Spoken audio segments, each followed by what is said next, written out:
Kane, I need reinforcements. You must send help. You'll find there is surprisingly little I must do, General Vega. Kane, I served you for years. Emergency deployment. Immediate launch. Perhaps when McNeil arrives to kill you, you'll take some time to learn from the man. I'm sure he'll teach you lessons you'll carry with you the rest of your life. Which, by the way, is about 7 minutes. I'm dead.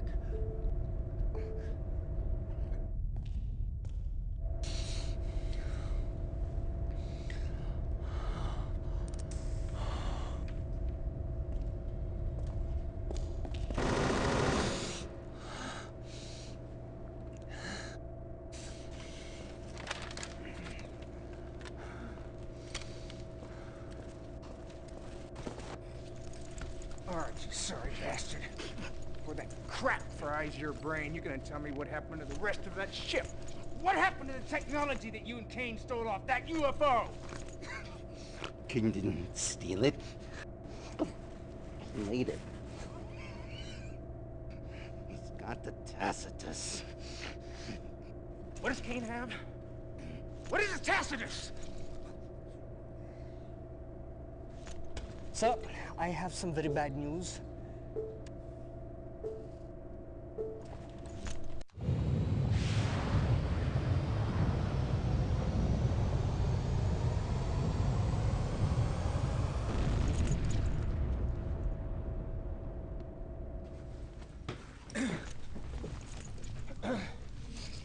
Nod forces have broken through our European perimeters, Mac.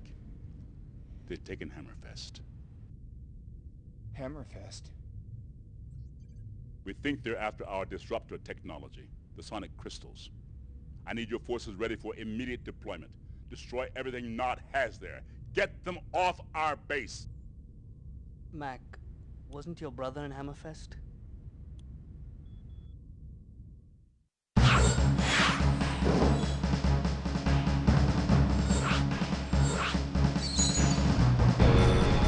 Nod has taken over much of our Hammerfest base in their search for the disruptor. Nod has reactivated the perimeter to prevent GDI from attacking. Water assault remains your only option. Find the Firestorm defense structure generating the perimeter and deactivate it. Only then can reinforcements arrive. Proceed to destroy Nod's primary base and prevent them from attacking again. Hello everyone and welcome back to Let's Play CNC Tiberian Sun. Now, this is a very special episode because we have a guest here. Hi everybody, I'm Barry John, and well, I'm here to co-commentate. Yeah, hi Barry John, and let me start off by saying I'm really glad that that cutscene worked out, because 9 times out of 10 one of the trucks will actually survive, even though they're supposed to die all. Yeah, it'll fall onto the ice and not explode. Yeah, sometimes it'll fall onto the ice, sometimes they'll get to the other side of the bridge and just stand there. But anyway, we actually get some new units here. The Hummer MRLS. Woohoo! Yeah, I will admit that for all the faults of this unit, it's still one of my favorite in Command & Conquer. Yeah, it's kind of a... I find it a bit weird, personally, because it's more like something out of StarCraft. Because it's really weak, but it has really long range, really high mobility, so you can do this whole micromanaging thing where you actually can dodge around projectiles and like kite enemies and stuff. Like what you're doing. Yeah. So it's these things are pretty much made out of tissue paper, so you pretty much have to completely abuse the fact that they can dodge projectiles, and the fact that they can go on water is you can no doubt see. Yeah, you breathe on these things wrong and they go away. Especially when you've got that. Yeah, that's an obelisk. And as you can see by the nice little Cylon thingy indicator. It's fully powered, and if we go there, it will completely annihilate us. So, probably better idea to go around. Yeah. So this is actually the first time we've seen this particular obelisk, isn't it? We've seen the laser turrets before, but this is the first obelisk of light we've seen in this particular game. Yeah, this is the first obelisk we see in the GDI campaign. Now, these laser turrets are much easier to deal with because the range on them is just absolutely crippling. I know. Now here's my question. How the hell did Nod build a radar station all the way out here? Yeah, that's actually something I wondered myself, and why they would build in such a location. Yeah, it's like they're asking for it to get blown up. Yeah, pretty much. But it's until I realize that I don't actually have to blow it up, and if I leave it, it will drain more power from the Node network. So, also, there's a loose cliff wall there, and these ice cliff walls are really hard to see. Oh, no argument at all. I mean, to be fair, this entire map is basically, well, all the previous maps except white instead of brown. Yeah. Well, at least it contrasts with a not buildings better. Yeah, it does do that. And here comes the slow part where you've only got 3 guys blowing up multiple buildings. Yeah, that's pretty much the biggest issue with the first part of this mission. It's just these 3 hover MLRs don't really pack that much firepower, so it just kind of gets tedious, especially since they throw a lot of infantry at you, and they can't crush infantry, and their missiles don't actually do any damage to them. So it becomes really tedious taking out all these light infantry guys. Oh yeah. But hey, taking out those power plants meant the obelisk shut down. Yeah. Yes, sir. They even have that visual indicator with the Cylon thingy that goes back and forth. It's offline now. So it's actually pretty nice detail. Oh yeah. Although I would have said it's a kit from Knight Rider instead of a Cylon, but that just shows my age. Yeah, I'm a kid of the 90s, so Or it just shows the shows I watched. But yeah, that poor APC keeps popping in and out of the water. On my way. Actually, speaking of, I don't think you might be seeing this very shortly, but ice can break under a unit's weight. Yeah, but it's only heavy units actually, so if this was a tank or a Titan or something, it would break the ice and sink. However, since the APC is a light unit, it doesn't actually do that. It would have been funny, having the APC sink or, crack through the ice and then just start floating in the water like, no biggie. Yeah. Would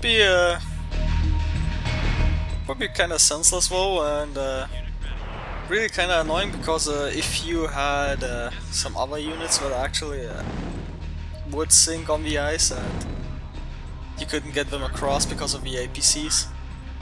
Also, also here is that annoying thing I spoke about earlier.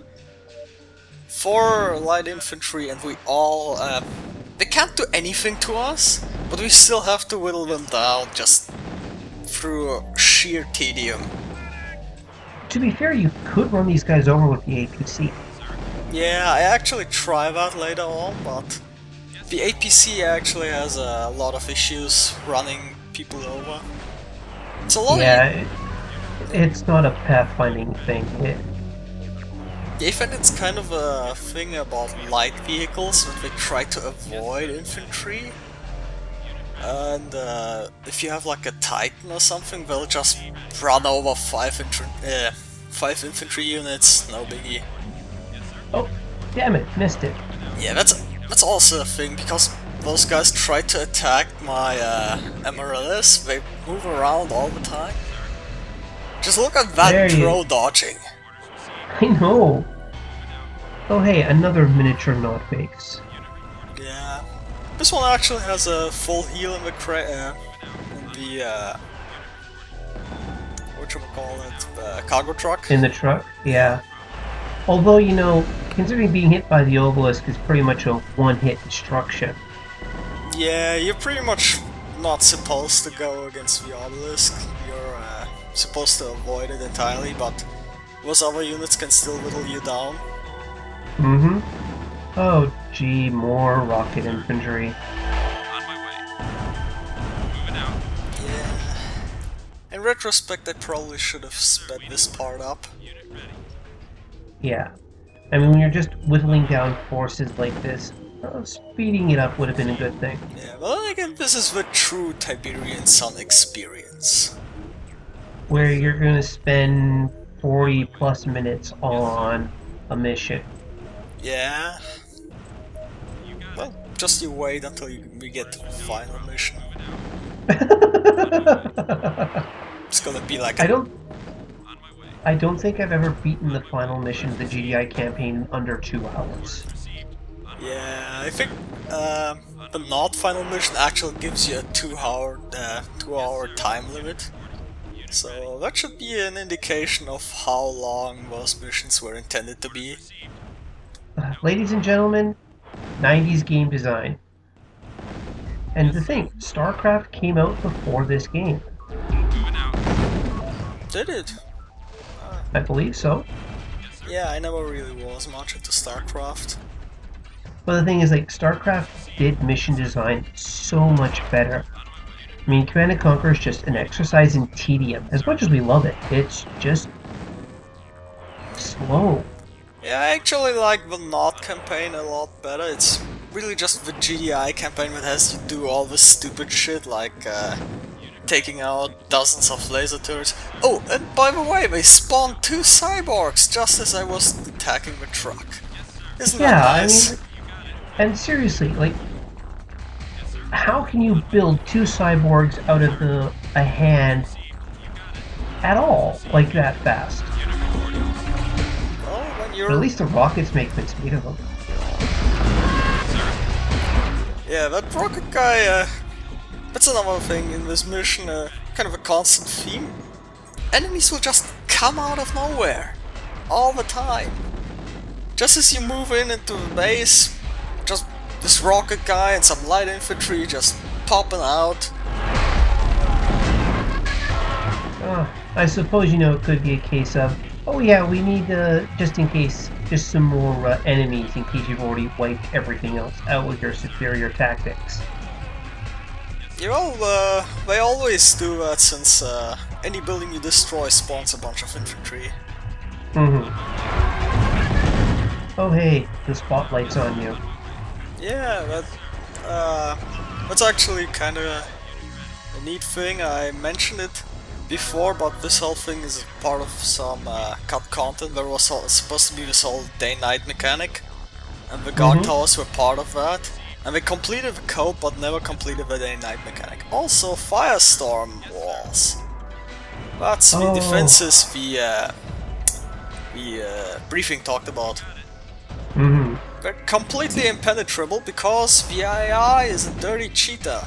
Normally, they wouldn't last forever like this.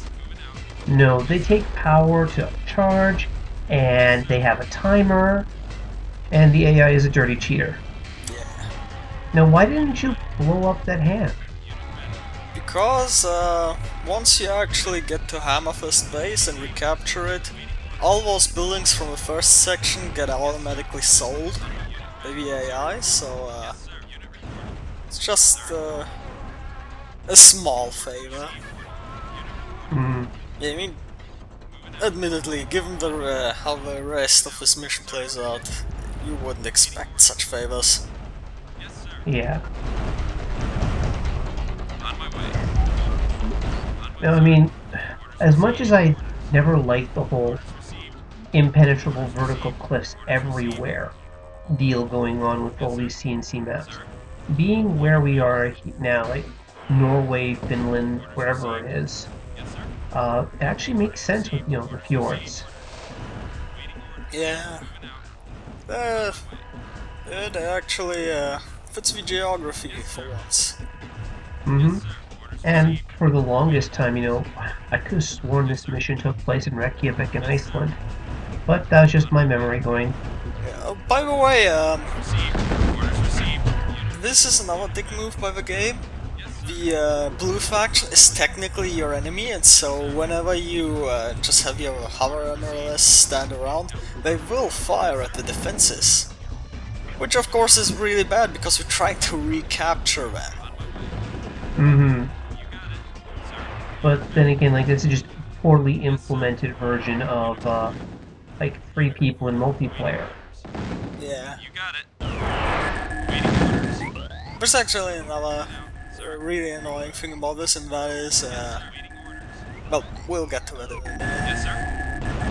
Orders received. Construction yard, firestorm generator. Yeah, well, so the question is, how do we get in? Yes, sir. Well, we have to capture those power plants that are conveniently placed outside. Mm-hmm. Also, also, it's kind of a neat touch that they have the subterranean APC sitting there, so they actually explain how Nod got in. Yeah, but I mean, the guy from the base who originally built this that put down concrete and didn't cover everything. Well, yeah, that's why you should always try to build as pretty a base as possible. Mm-hmm. Because really, this game is so much an RTS as it is just a pretty base building simulator. Yep. So And anyway, there we go. once we get the construction yard, we get the entire base. However, we don't actually get any of the walls, so if you want to repair them, we actually have to blow up the damaged sections and then build new ones on top of it. Yay! Yeah, but the walls aren't really all that relevant, so it's not that big of a deal. Yeah. Also, great way to screw yourself completely over. If you don't build harvesters right away and spend your money on units instead, you might you render the game unwinnable. Or this mission. Mm-hmm. Well, in theory, you could sell the technology center down there. Oh yeah, And that's actually another new thing. The technology center. The whole, the thing with the giant dome on top of it. the geodesic dome, yeah. Well, for the people at home who are trying to pay attention to all this tedium, the technology center is the GDI's gateway building to be more than just the basics. Yeah. By the way, those firestorm generators that were blocking our paths before, they're all getting blown up by Nod. Yay! And a couple of harvesters just to get things going. Yeah, and an Orca fighter for artillery defense. Yeah, seriously, why just one fighter bay, guys? Who designed this base? Well, to be fair, we probably had more, but they got blown up. Probably, but I mean, where would you put them? There's not much room up there to put more Orca bays. Well, you could put it right next to the other Orca bay. I actually put some more Orca bays up there later on. And I mean, you don't really need that many. Because the only reason you would ever build Orca fighters is if you want to take out artillery, and artillery is really weak if you actually get to shoot at it. No arguments there. Oh hey, I see you've got a service depot available for construction. Please tell me you built one. Yes, I do. Oh, excellent. Did you want to explain to the people at home what that does? Yeah, Before it happens? Well, the thing is, you plop it down, and, oh right, here I build it. Or at least I would build it if, if the game wasn't preventing me. That's always really annoying. Whenever you run out of money in Tiberian, so it actually puts all your construction on hold. Yeah, and then you have to manually reactivate it. Yeah. It's really annoying if you're actually trying to micromanage like an assault or something. So anyway, the service depot, you basically plop it down and You got it. it's basically a garage for your vehicles. It's the only way you can repair vehicles, and pretty much works exactly the same way as repairing buildings. As in, slowly drains your money while refilling the health of the vehicle. Yes, sir. Yeah, repairing just... I don't know, some days it seems like building a new vehicle is better than repairing one, but considering that a repair costs is basically a percentage of the cost of the vehicle. So, say one of these hover rocket boats got, say, damaged 50%, it would cost 50% of its construction cost to repair it. I don't think it's actually 50%, I think it is actually more cost efficient to repair it. Oh, that's a pleasant surprise. Yeah, same thing for buildings. And Nod built SAM sites around the GDI base. Wow. Yeah, well, gotta get those SAM sites everywhere. Yep. Actually, you know what would have been really interesting? Is if those were GDI SAM sites that didn't convert back after the base got captured. You know, just so you mix up what different type of SAM site you're blowing up today. Yeah, it might have been interesting. Although, why would GDI place it there? GDI defenses are kind of more in that style that they integrate into the walls. Like, I mean, if you look at the component tower design... Oh, and here I show the service bay, service depot. Yep. So, yeah, like if you look at the design for a component tower, they are very clearly designed to integrate into wall systems. And they're semi-modular. I mean, one of the things I like to do with my component bays in like multiplayer or further in the single-player campaign is to throw a Vulcan cannon up front and then the next tier one. I don't know if we've seen it yet, or nope, it doesn't look like we can build it this mission. Do you mind if I spoil it for people? We can't actually build it, but we do actually have one, and we will see it later on in the mission. Ah, but yeah, put one of those right behind it, then put SAM sites a little farther back, because the SAM sites, honestly, they are the longest range. And putting them further back just, you know, helps a little bit. Yeah, of course, SAM sites in this mission are kind of superfluous because all the enemy has is banshees and those are worthless.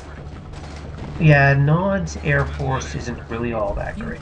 Well, the second tier plane is actually pretty good. It's really just the Harpy.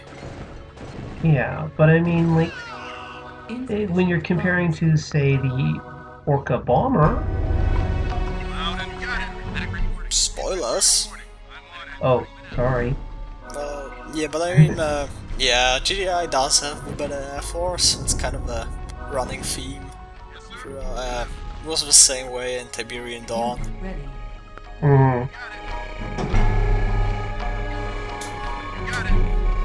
But then, speaking of which... Also... Oh, he just earned his paycheck. Yeah. Also, that upgrade you were talking about. Completely bugging out. Since it's kind of shooting sideways over there. It's the RPG tower.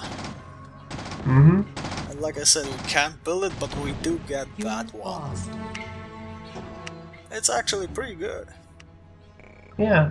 It does have a minimum range, though, which is never fun. Well, I don't think it really comes into play that often, to be honest.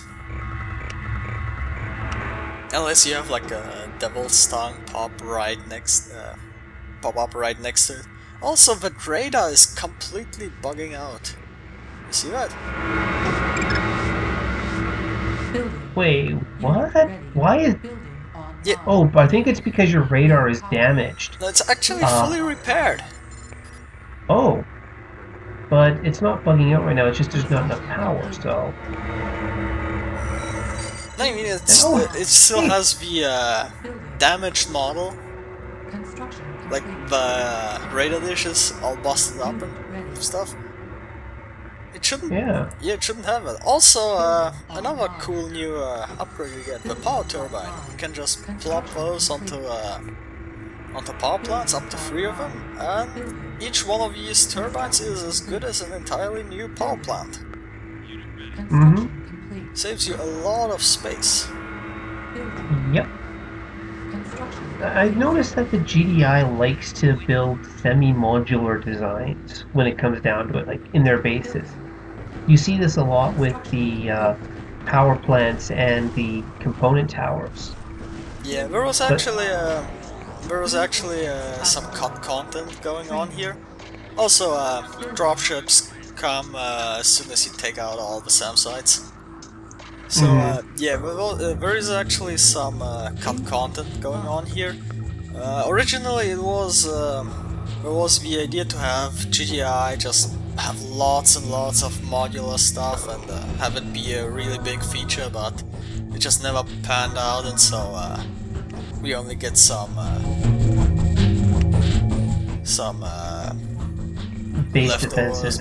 Yeah, like some leftovers, basically just the power plant, the component towers, which are completely pointless to have them be modular, and another building we haven't gotten to yet.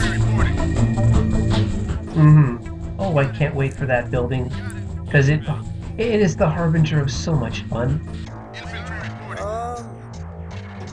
Well, if you're the kind of person who thinks it's fun to waste a super weapon on a rifle, man, sure. Yeah, no, but I have always enjoyed that particular bit of fun in this game. Yeah. Also, those reinforcements are actually really useful because they sort of kickstart our army here, and so we get to waste a little bit less time building up our forces. Although why they sent you 2 Wolverines, I will never know. Well, they would actually be useful this time around. Here I send them scouting, but if I were to replay the mission, I would definitely build some more Wolverines.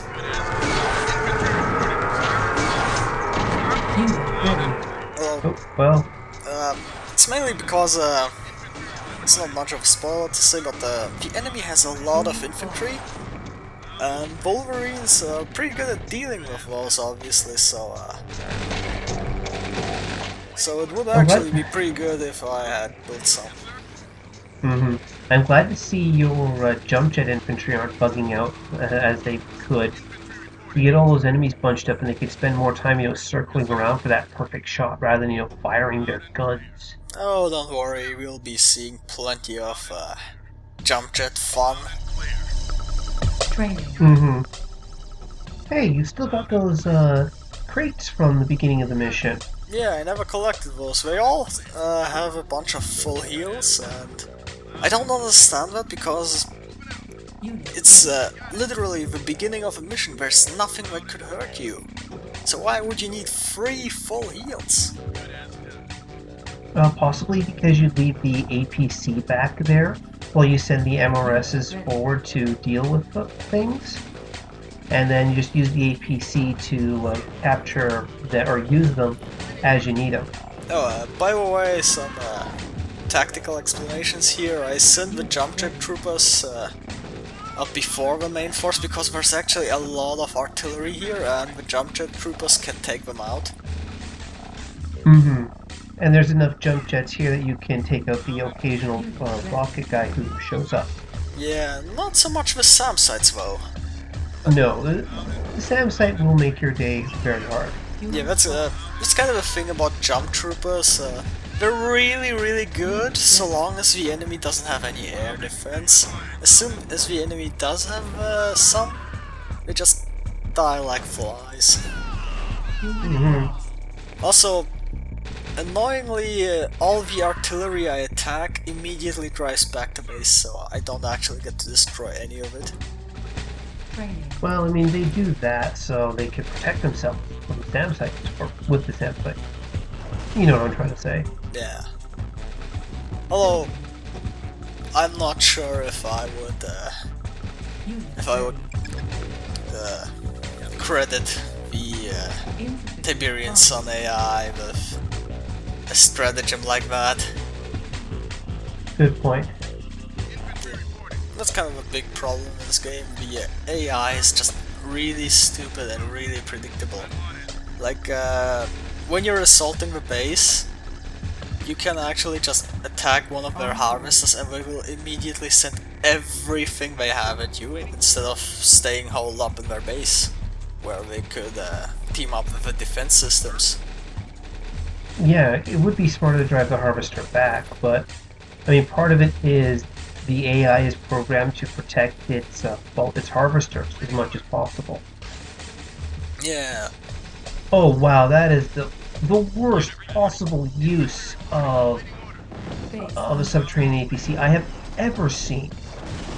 Well, it does kind of screw me over, because like I said, once the enemy actually gets any air defense, the jump jet troopers die pretty quickly, but luckily they are preoccupied with destroying my titans. And this is where Wolverines would have been useful. True. Now you could almost, start just walking your titans forward at this point. They could have done so much damage just walking over the infantry. Yeah. And those artillery aren't set up, so... Yeah, speaking of walking over them... Orders received. Unit lost. You got it. Yes, sir. Unit Orders lost. received. So yeah, Titans are actually really good at dealing with masses of infantry, because you can just walk your wall of Titans forward and it'll just crush them all. Oh. Do do do do do do do do. Unit lost. Now there's one thing I want to complain about with the Air Force of the GDI. It takes so goddamn long to reload them. Yeah, that's pretty much my biggest issue. Well, no, that's not true. The biggest issue is they are utterly worthless, except when the unit they are attacking is also completely defenseless and really weak. Now, why are you just leaving... AI, why are you leaving that subterranean APC all by its lonesome? Probably because it's a scripted APC. It just spawns in. So the AI probably doesn't know what to do with it. True. Oh wait, now it's moving. Yeah, because I attacked it. Also got a lot of those cyborgs with all legs. Saw it crawling through a Tiberian field. Actually, don't cyborgs get healed by a Tiberian field? Yes, they do. And in fact, once they get their legs blown off, you can actually put them in a Tiberian field and they will heal to full health back, but they don't get their legs back. Also, cause somebody in the thread mentioned it, that's a technician over there. Running over the bridge, assaulting my base. Also that another technician where that obelisk was sold. But because sometimes when a building or unit gets destroyed, these technicians spawn, and they're actually the single most worthless unit in all of CC. And just look at that guy, died like a bitch. Hey, to be fair, he was the best Nod soldier in this entire mission. He bravely charged the GDI base all by himself. Well, and still died like a bitch. Yeah, that's kind of the end result here.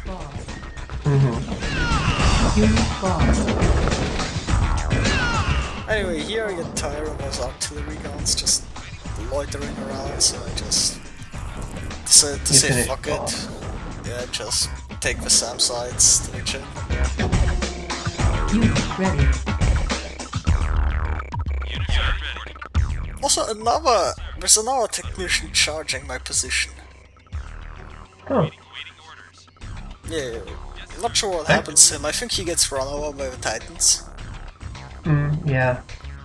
Actually, here's an interesting question for you. Oh no, he actually runs by them!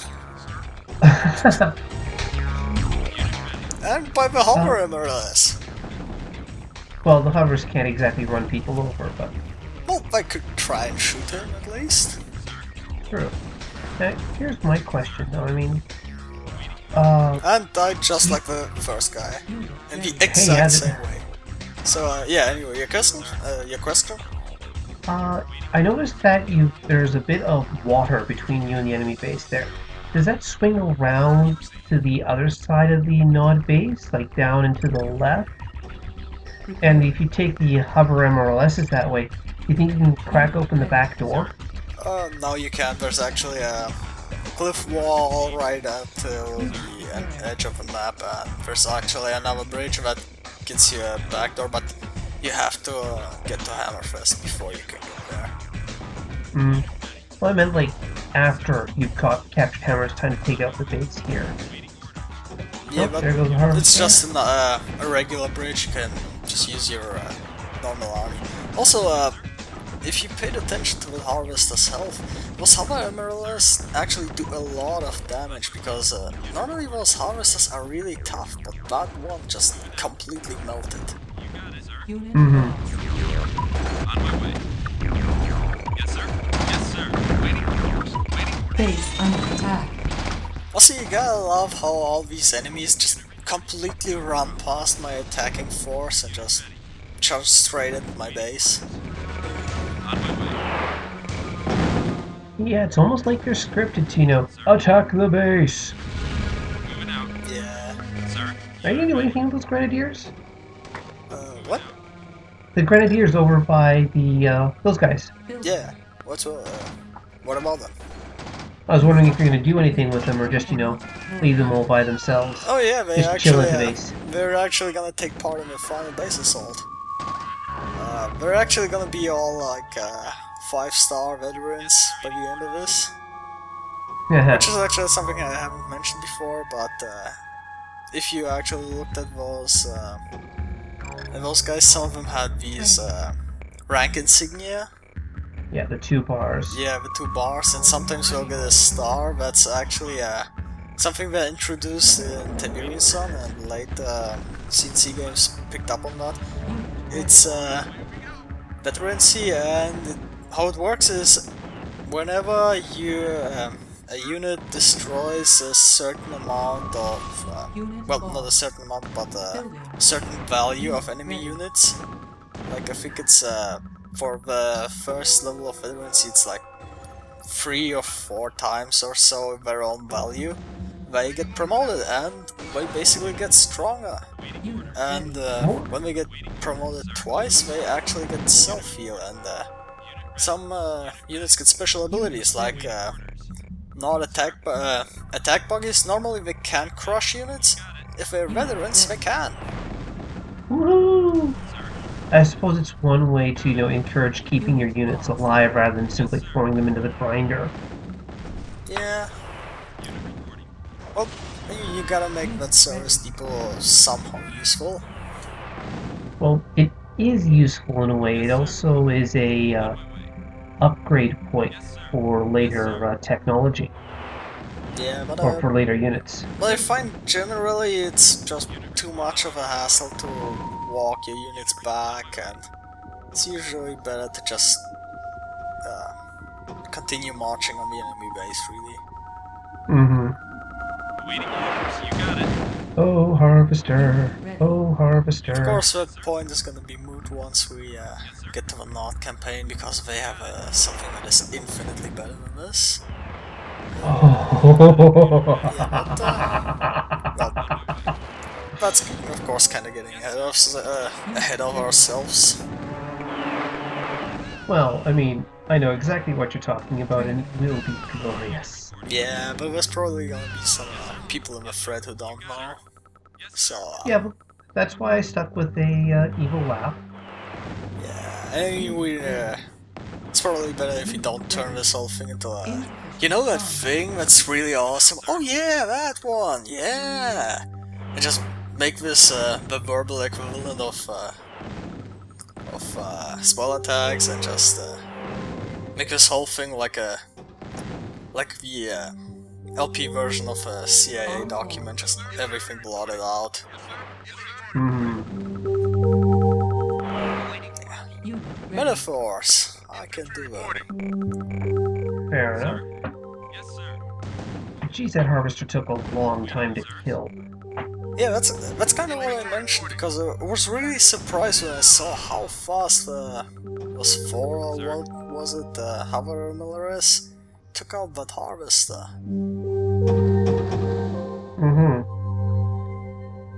And your harvesters are busy chewing away? Ready. Sir? Well, can't all be as badass as from the last mission. Like, I don't know if you kept up to date with the LP, but the last mission actually had a harvester like crush 5 grenadiers. Yeah, I remember seeing that. Yeah, like, that's pretty much the thing about harvesters in this game. They're completely oblivious to any units around them. They will stick to their path. Also, some genius AI on behalf of those jump troopers there. So yeah, as I was saying, the harvesters are just completely oblivious, and they will stick to their path no matter what. And if it contains like an entire army of infantrymen, they will run through all of them. Also, oh, here we go.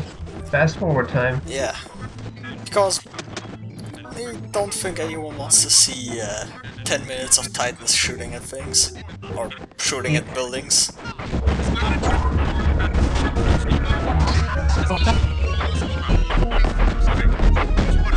All of the soundtrack sounds really weird and sped up to 10 times.